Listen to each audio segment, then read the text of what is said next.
countrymen, lend me your ears.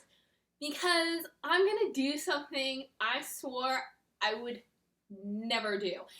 And that is ask you to like and subscribe to my channel. Before I get into my book review of Mockingjay, I should probably talk about that. Because I don't know about you, but isn't it super annoying to hear that every single time? I mean, to me it's a no-brainer. Like, I either like or don't like it, so I will like or not like it. And then if it's content that I'm gonna consistently benefit from, I will follow. I was listening to an expert and he said this is something that YouTubers need to do because apparently it's not a no-brainer to everyone. So yeah, there we go. I feel super uncomfortable saying it, but yeah. If you were unaware, or if this is something that you just don't do for whatever reason, go ahead and do it. Like and subscribe. Let me know that you're with me. Okay, so here we go. Let's talk about Mockingjay, which, like with the Wendy Darling series, has met its end, and it's just as bittersweet. Like, I love doing series because there's that continuity, and I generally, I don't know, I was gonna say, I generally like the series, but there is one series, Cruel Prince, that I did not care for. So there will be series that I don't like, but on the whole, I'm probably doing a series because I like it enough to keep going. But today is the end, and I hope you've enjoyed it as much as I have. I do think it's funny how you can really enjoy one book in a series and then maybe not really care for some of the others. Hold on, let me fix this. That's annoying me. Maybe I need to get a bigger cardigan because this is a new look for me. I know I look just like a school teacher, but it's back again.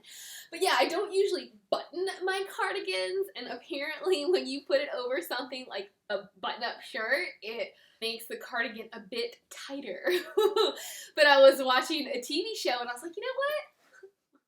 I've got a skirt like that, and I've got tights like that, and I have a cardigan and a shirt. Like, oh, let me try that. So this is my attempt to recreate something I thought was super cute on somebody else.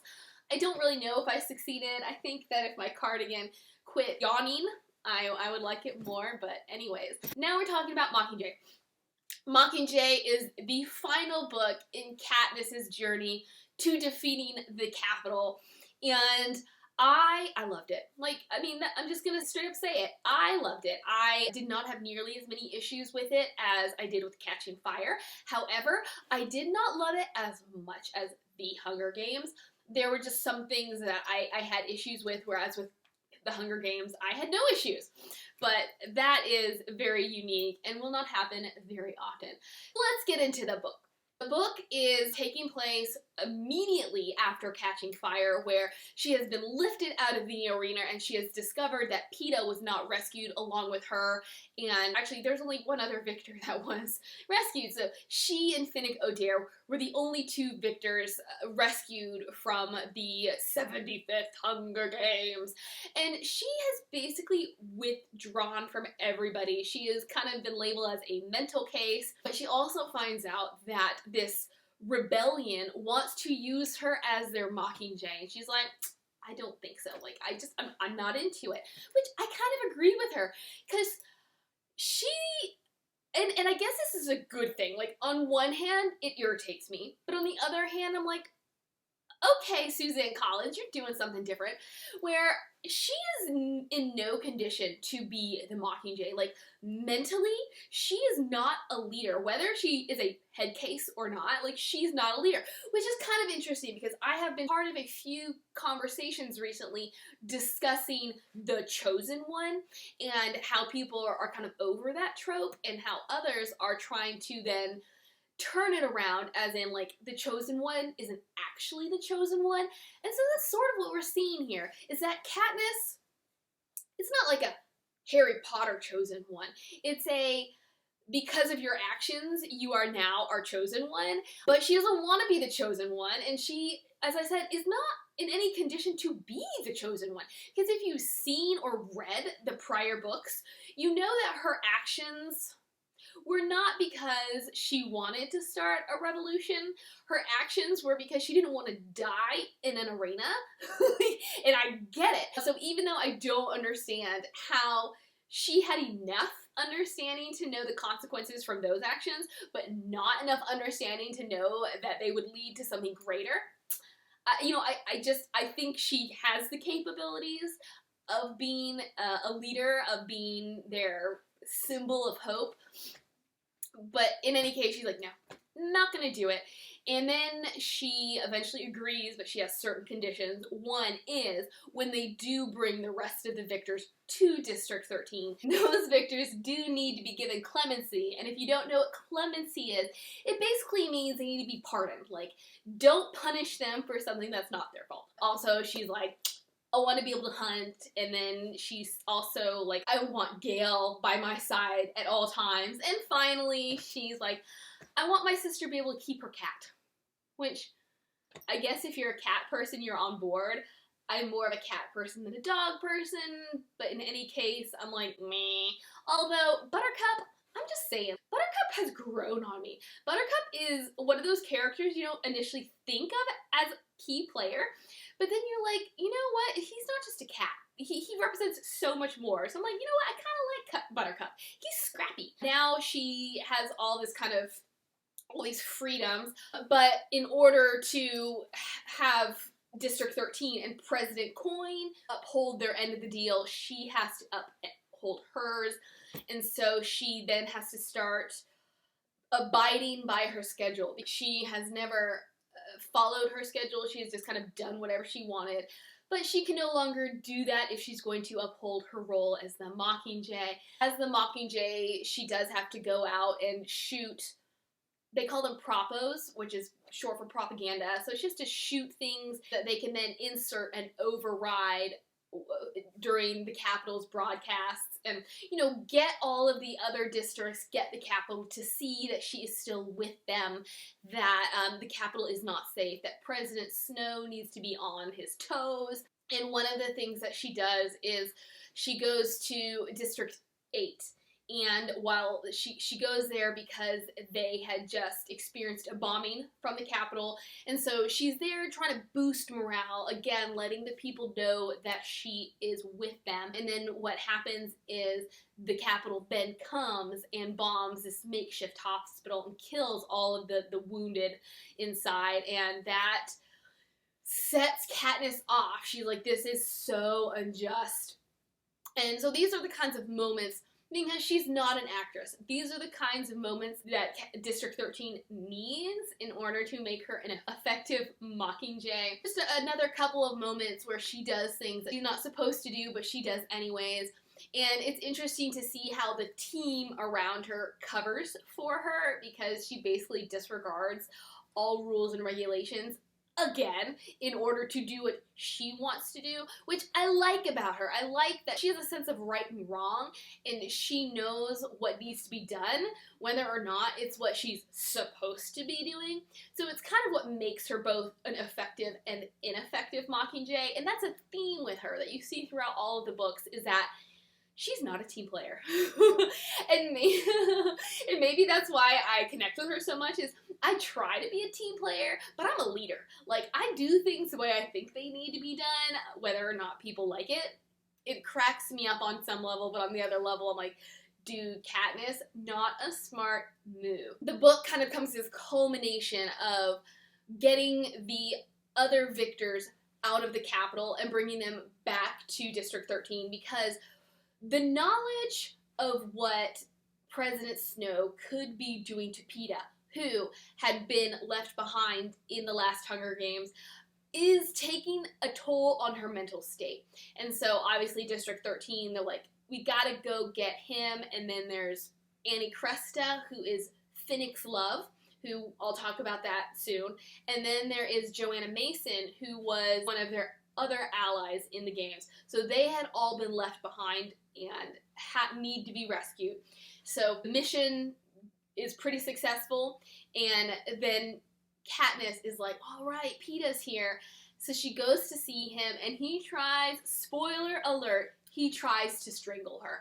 And this, I think, makes Mockingjay successful, because the entire series has basically revolved around Peeta's love for Katniss. She survived the Hunger Games because of how he presents her, how they become the star-crossed lovers, and it's super sympathetic, and it draws on the audience's hearts.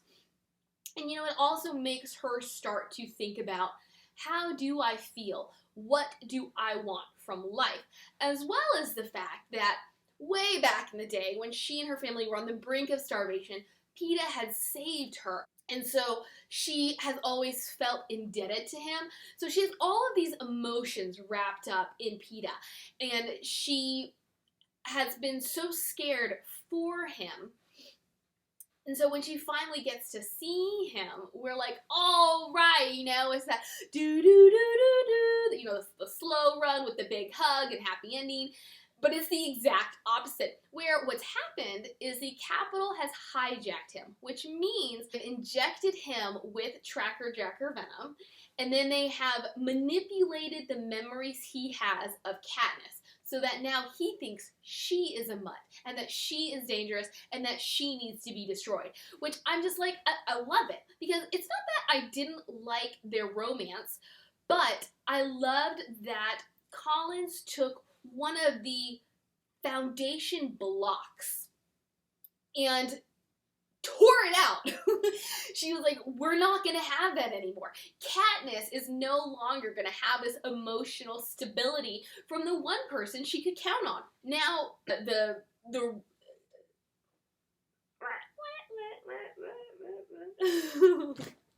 sorry. Now the tension is building, the climax is coming, and it's time to go to the Capitol and defeat President Snow. But actually, that's not really what the goal is.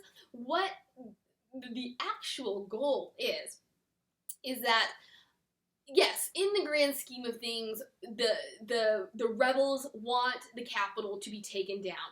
But Katniss is actually placed in this star squad of sharpshooters and whatnot who aren't actually going to be part of the action. They're just there to film propos and just to, again, give people hope, show people that the rebels are still there, that things are moving forward. In any case, they end up, so, okay, like, this is another thing that I really enjoyed about, well, the whole series, but particularly about Mockingjay, is Collins has such an amazing imagination. And what she has done is she has created this beautiful city. If you've ever seen Clueless, where Cher calls Amber a Monet, where she's pretty from far away, but up close, she's a hot mess. And so it's kind of like that with the Capitol, where everything is super pretty from the outside. But once you get there, you find that it has been booby-trapped. Like, it is rigged to destroy anybody that shouldn't be there. But Katniss is like, I don't really care.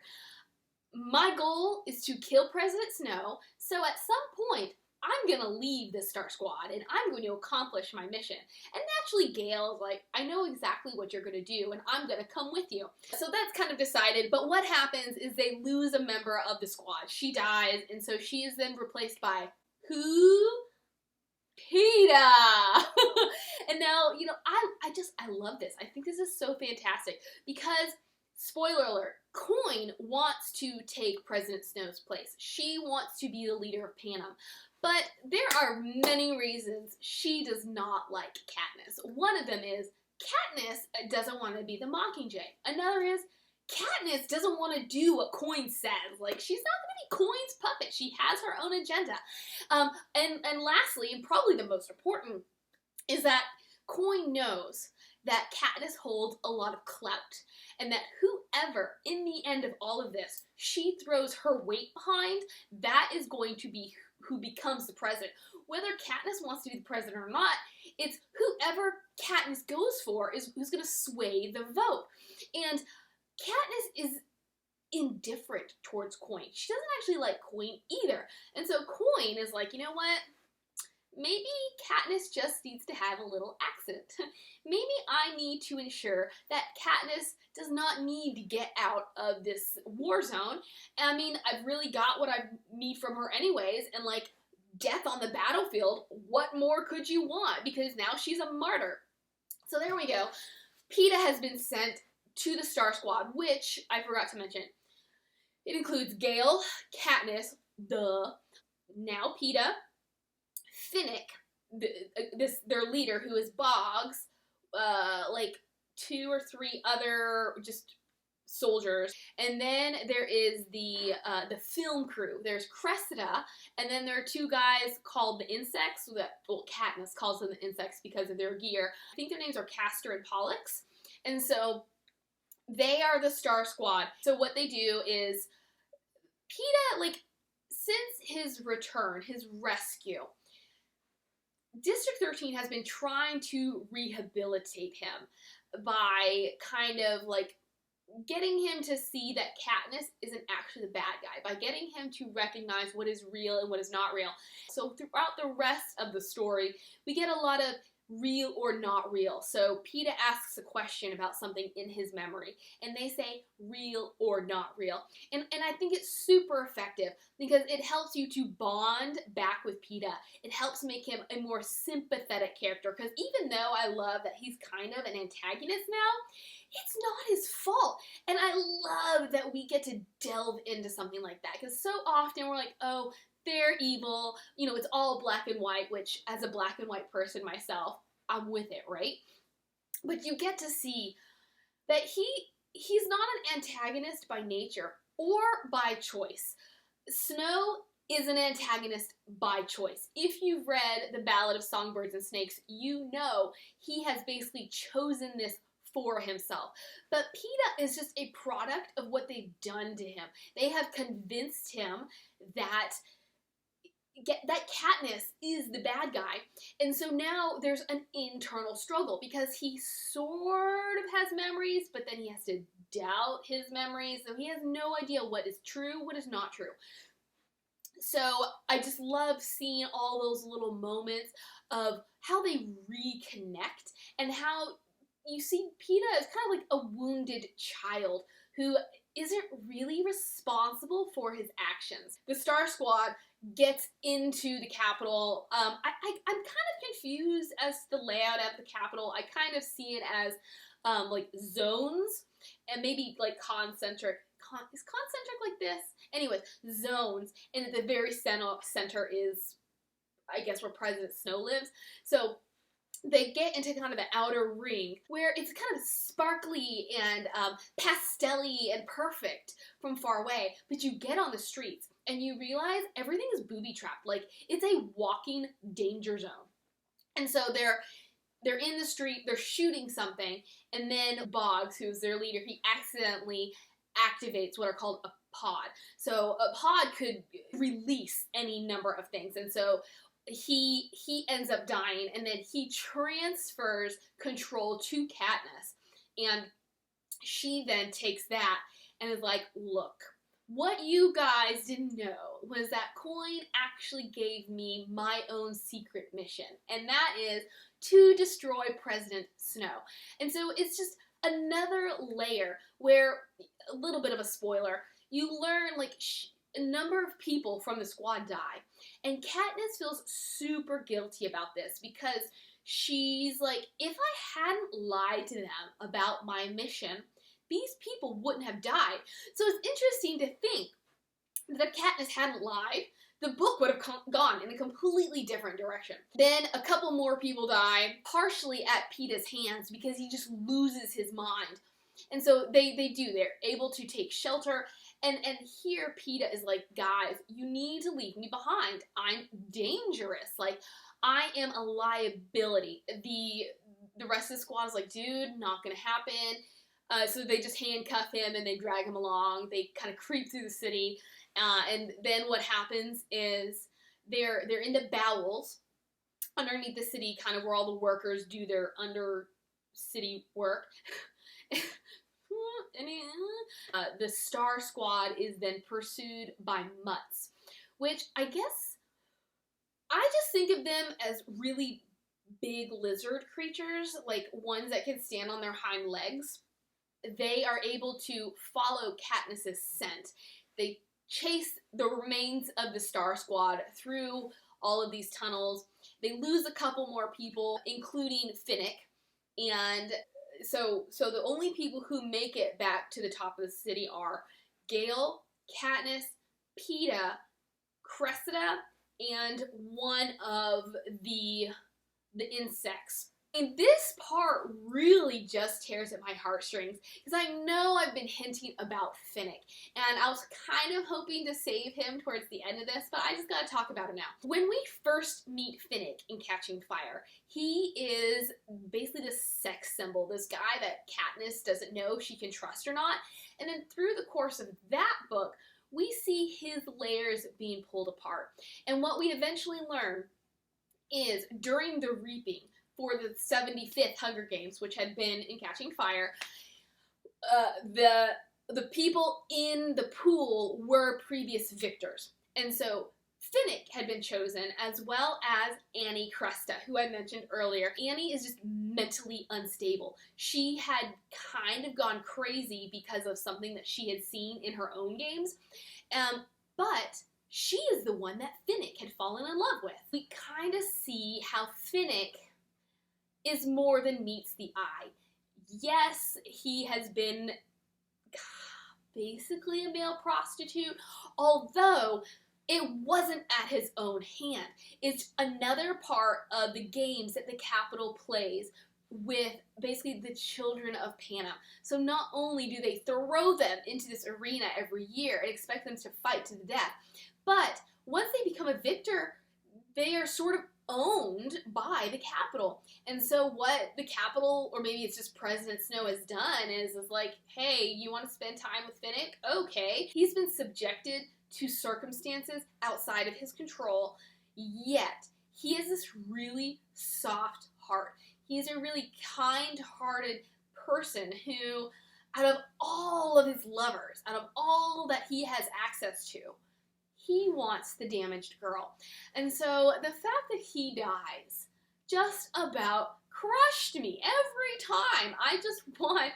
I want Suzanne Collins to change that. For me, the redeeming part of it is that after Annie had been rescued from the Capitol, she and Finnick had been married, and then, spoiler alert, in the epilogue we find out that they did have a child. And so I'm just like, well, at least Finnick has a legacy. But I hated to lose him, because over the course of Mockingjay, you really see what a great guy he is, and how he is heartbroken, because even though Annie was not in the 75th Hunger Games, even though Mags took her place, the Capitol knew that this was the way to get to Finnick, and so they took her as well. And so the same way that Katniss is worried about Peeta is the same way that Finnick is worried about Annie. And so it's like they're able to kind of get through those days without their loved ones together, and I love how he becomes this support system for Katniss, and then we lose him. I just can't, but it's also kind of like with J.K. Rowling and Harry Potter, where Weasley family members are lost, and what she said is like, look, in this one book, I was gonna kill off this one character. I ended up not, but because I didn't, that meant I'd have to kill someone else off eventually. And it's just one of those things where, like, would the book have had as much impact if we did not lose the characters we love? No, it wouldn't. And so Finnick's death was kind of necessary. I mean, it's kind of like J.K. Rowling also said, I almost killed off Ron. And how would we have reacted to that? I don't know. I mean, like, in the end, you can only do what you can do. Like, if she kills him, she kills him. Like, he's not real. But you hate to lose people that are so close to you, but sometimes those deaths are just necessary. The remainder of the Star Squad, they find their way to Tigress, who if you saw my review of The Ballad of Songbirds and Snakes, you know how much more I want from Tigress. But this is far before we ever got to read Ballad of Songbirds and Snakes. And so we're like, who is Tigress? Because Katniss, she recognized Tigress as a former stylist from the Hunger Games, but now, because as the name intimates, she is very tiger-like. And although the Capitol is really weird with the fashion that they do and the surgeries that they go through to make themselves look in certain ways, there is still a line in the sand. And Tigress crossed that line. And so Katniss is looking at her and she's like, you know, no wonder Tigress is willing to help us, because the Capitol rejected her the way that they've rejected us. And so I love, even before Ballad of Songbirds and Snakes, I thought Tigress was a great character. She's incredibly minor, but there's more to her, and you know it, and you're just like, oh, what is it? Like, what has caused her to become what she has become? Tigress harbors them for a little while, and then eventually what the Capitol is doing is they are making people take shelter. And that means that this hiding spot is no longer safe, because if other people come and take shelter in Tigress's shop, then, like, Katniss and her crew are stuck there. And so they decide to leave, but they kind of leave in groups so as not to attract too much attention. So we get to a point where Katniss, by herself, reaches President Snow's mansion. And what she finds there is that he is harboring basically all the children, you know, the little kids, the teenagers. He's harboring them at his mansion, not because he's a kind-hearted soul, but because they can act as a barrier. I mean, the rebels wouldn't dare to attack the innocent of the Capitol. Well, oh gosh, and this is exciting for me because it means I finally get to talk about Gale. What happens, and this is a huge spoiler, alright? Like, if you don't want the biggest spoiler, like, leave and come back in about 5 minutes. Katniss is seeing this, and she sees, if you're aware of the Hunger Games, whenever a tribute gets a sponsor, the sponsor can send them gifts to help them survive this Hunger Games. And it comes via a silver parachute. And so Katniss sees all these silver parachutes descend on the children outside of President Snow's mansion. And then the parachutes subsequently explode. So in come the medical personnel from District 13. How they were so readily on hand, I don't know. But one of the people amongst these first responders is Katniss's little sister Prim, who, again, if you're aware of the whole series, you know Prim is the entire reason Katniss is where she is, because Prim had been reaped for the games. Katniss took her place. So this whole thing was to protect Prim. As we're watching, the rest of the parachutes explode and Prim dies. Obviously, Katniss is devastated, but Katniss ends up catching on fire, which isn't that ironic, because she was the girl on fire who is now literally on fire. She catches on fire and she thinks she's dying. She wakes up and she realizes that she has been nursed back to health by District 13. And what's going on is they're just waiting for President Snow's execution. She sees what has happened at the mansion as something familiar, but she's convinced that it was something President Snow did. However, during this time, she's at his mansion. During this time of waiting for his execution, she runs into him. She basically finds him in his greenhouse where he grows all of those repulsive roses of his, and he points something out to her, and he's like, you know what? We all know how self-serving I am. So, like, if I could have gotten out of there, I would have gotten out of there. But I would never have used our own children as bait. I would never have used them to save myself. So, maybe you need to think about who's really responsible for what happened to your sister.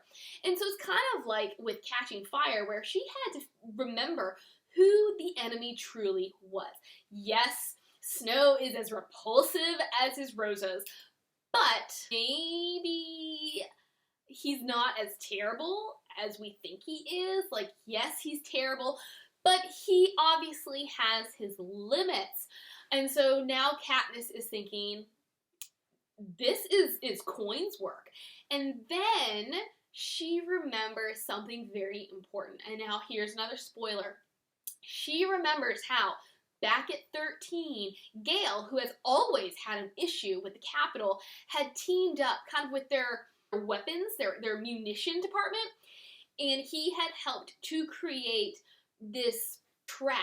The whole purpose is you draw in a certain faction and you hurt them, you harm them, which then attracts a larger group, and that is the ultimate explosion.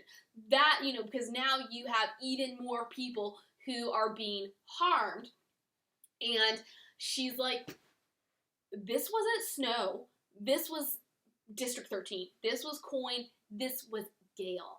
And that is essentially the moment where she's like, I can never have anything to do with Gail again.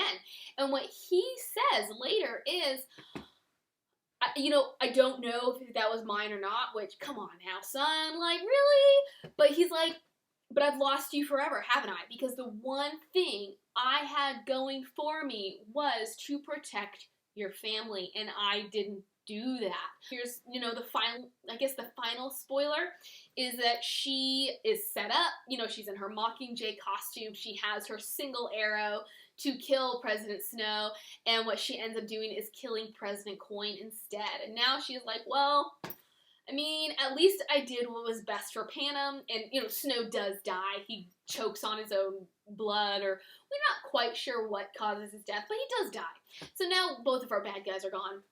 But she's like, well, that's it. I assassinated Coin, and they're probably going to kill me too. She tries to starve herself to death. She tries to die by morphine, which is like a morphine addict. Eventually, they just send her back to District 12. They're like, you weren't in control. Like, you were out of your mind, so we're just going to punish you by sending you back to District 12. Like, you gotta stay there for the rest of your life. Her mother ends up not coming back with her. Gail ends up not coming back with her. What she does discover is that PETA eventually does come back to District 12. And I love this so much because, again, she has lost the will to live. And she's just trying to figure out how she can die, how she can let herself go. And then one day, she discovers him digging outside of her house, planting primrose bushes, which were what Prim had been named after. And so there's just it's just so poignant. Because this guy who loved her and then hates her and then has kind of come full circle and is now like, look, I don't really know what's going on with us. I don't even know what's going on with me. But here's something I want to do for you, because I know how much you loved your sister, and I know how much this could help you. Kind of like that point on is another turning point for her where she's like, guess I gotta move on. Guess I gotta figure out how to live this new life. This is the final spoiler.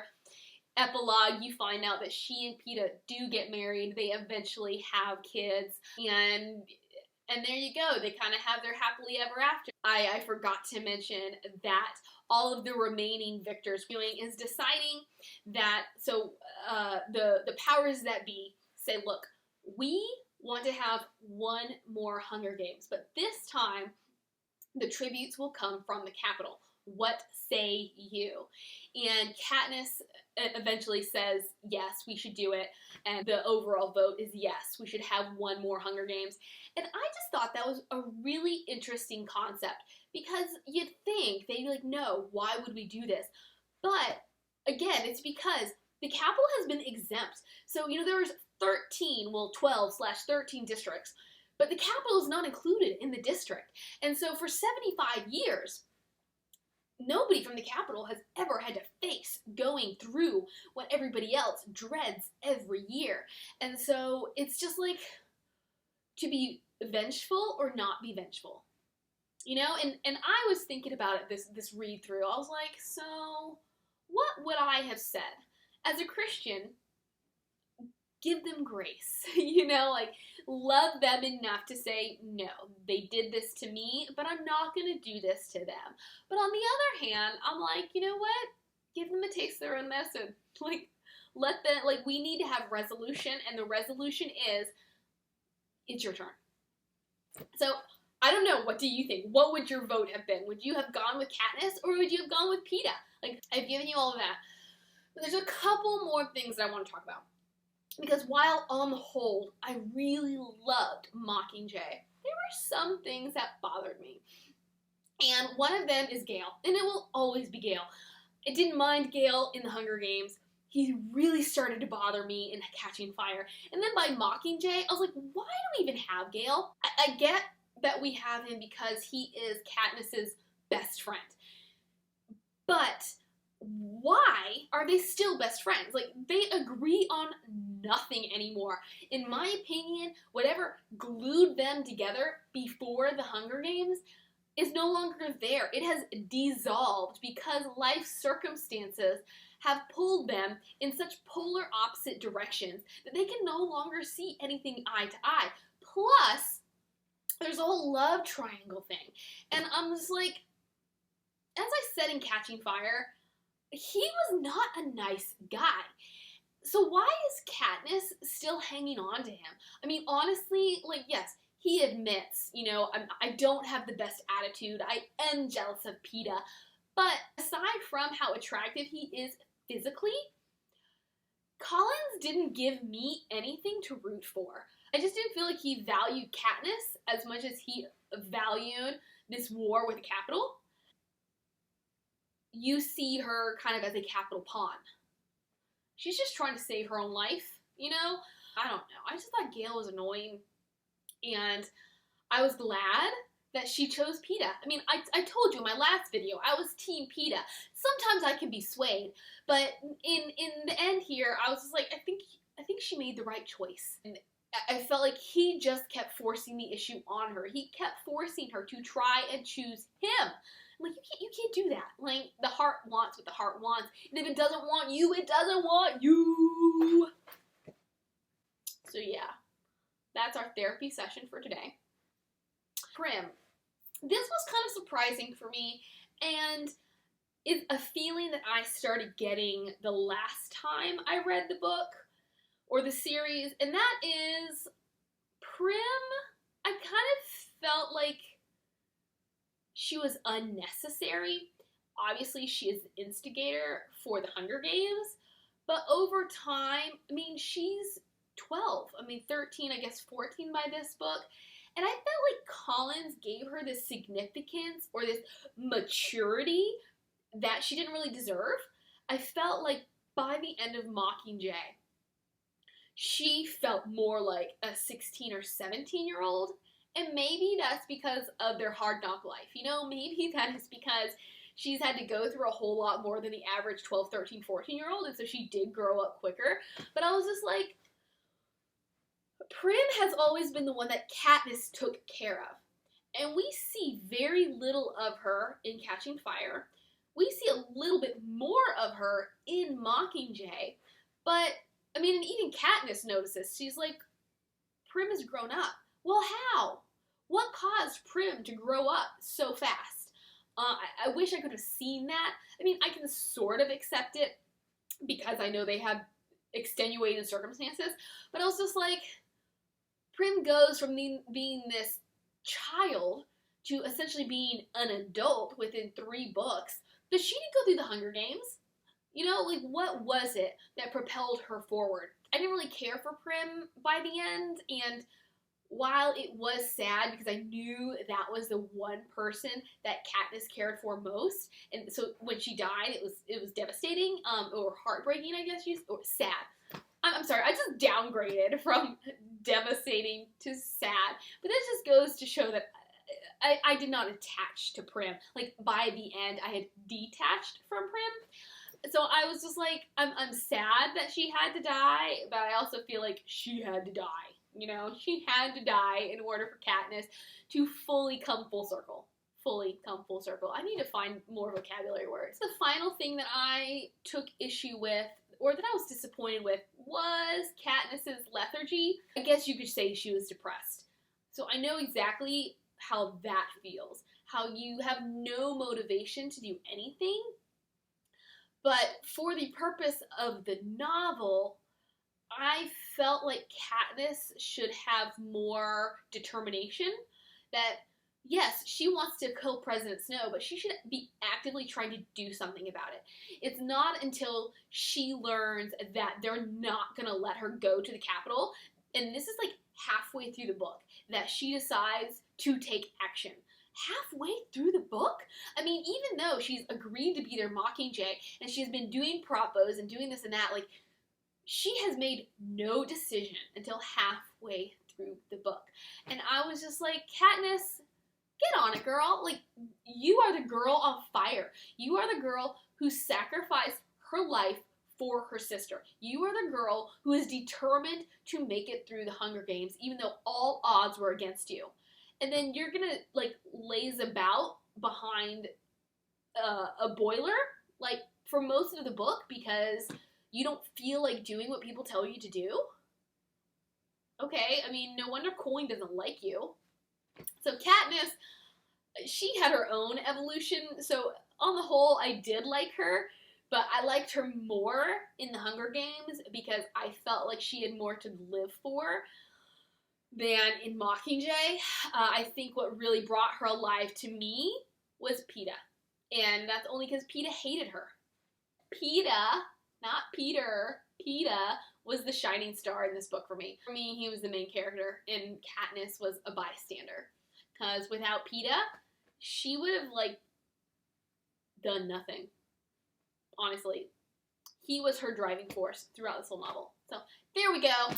I hope you enjoyed this review. Pretty excited about February because it's my birthday month, so I get to, like with December, do reviews about books that I liked. Although, January, I pretty much got to do reviews over books I liked. I haven't quite decided which reviews to do for February. It keeps changing, but I will enjoy it. I hope you enjoy it. And you know what? Tell me what your birthday month is, and I can do your favorite book for your birthday. So, there we go. I will see you later. Ta-ta!